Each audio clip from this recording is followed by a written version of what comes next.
शिक्षण शुल्क नियंत्रण कायद्याच्या मागणीसाठी पुण्यातले पालक आज रस्त्यावरती उतरले। विविध शाळांमधल्या पालक संघटनांनी जिल्हाधिकारी कार्यालयावरती मोर्चा नेला। आर्थिकदृष्ट्या दुर्बल असलेल्या विद्यार्थ्यांसाठी आरक्षणाची मागणीही यावेळी करण्यात आली। शालेय शुल्क एकदाच घेण्याऐवजी दर महिन्याला भरण्याची सोय करण्याची मागणीही पालकांनी केली।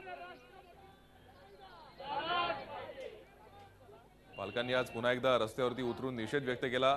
याचाच आढावा घेतलाय आमचे प्रतिनिधी अरुण मेहत्रे यांनी। शिक्षण शुल्क नियंत्रण कायदा झाला पाहिजे। शिक्षण शुल्क मध्ये आर्थिकदृष्ट्या दुर्बल घटकांना त्यांना सवलत दिली गेली पाहिजे।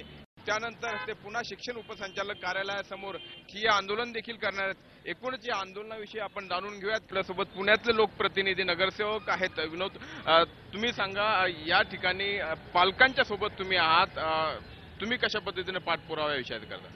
शिक्षण ही ॲक्च्युली भविष्याची मूलभूत गरज आहे आणि आज सामान्य वर्गाला शिक्षण घेणं जास्त महागाचं झालेलं आहे।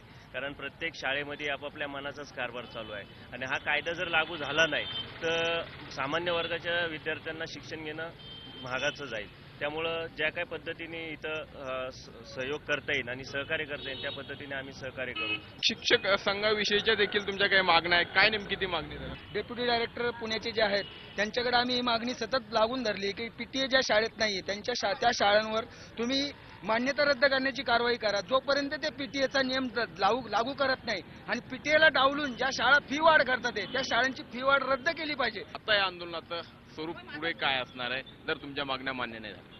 जर आमच्या मागण्या मान्य झाल्या नाही तर महाराष्ट्रातील विविध शहरांमध्ये जाऊन त्या पालक संघटनेच्या भेटीगाठी घेऊन त्या ठिकाणी हे आंदोलन जिवंत करण्याचं, पुन्हा एकदा मोठ्या प्रमाणात जिवंत करण्याचं काम महापेरेंट्स करणार आहेत। वेगवेगळ्या शाळांमधील विद्यार्थ्यांचे हे पालक आहेत ते पुन्हा एकदा या ठिकाणी एकत्र आले आहेत आणि येत्या सत्रापूर्वी जर त्यांच्या मागण्या मान्य नाही झाल्या तर हे आंदोलन आणखी तीव्र आणि मोठं करण्याचा इशारा त्यांनी सरकारला दिलाय।